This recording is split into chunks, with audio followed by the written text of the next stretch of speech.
Hi everyone, Robin Fox from Socialize here. Today I'm here to talk about courage. These are tough times and we need to really consciously summon our courage.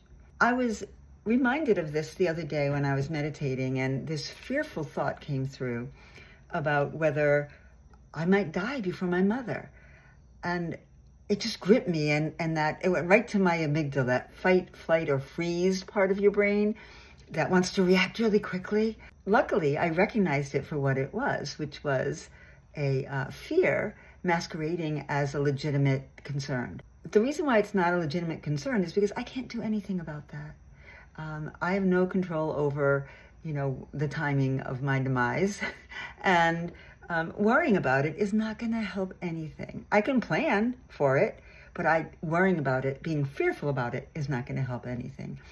So when I realized that it was fear, I decided to call on my courage. I took a breath and I called on that part of me that's brave. And that's what we need to do now. We need to be brave together. We need to figure out how we can make courage contagious instead of fear.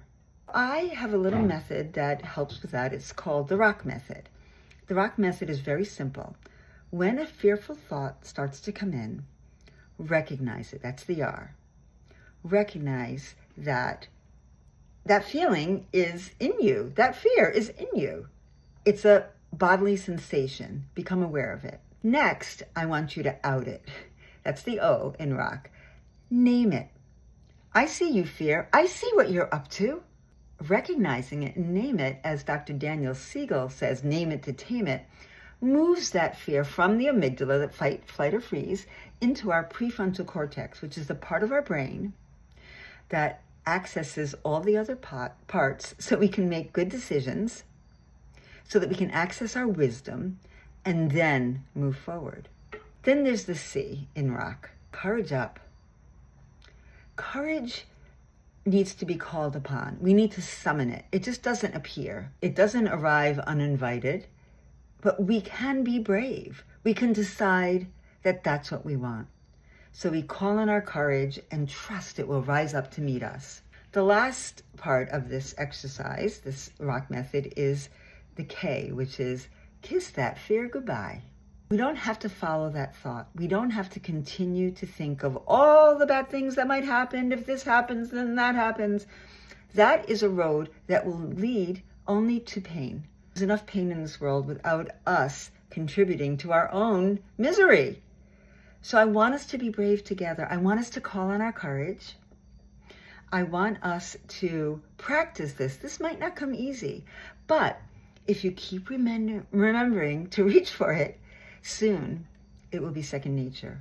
Since I started it that day, I've been doing it a lot. There's a lot of fear around. The world is in a really bad place. Our country's in a difficult position, and there's stuff coming at us all the time. So we need to be in charge, not our fear. We need to be in charge, aligned with our courage. And that's what I want for you. I want us to be brave together, and I want it to be contagious.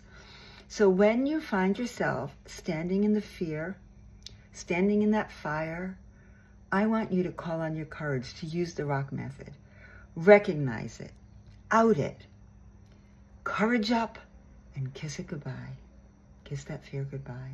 We need to do it, we need to teach it, and we need to choose courage over fear again and again in those moments that matter most. So courage up, everyone, and bye for now.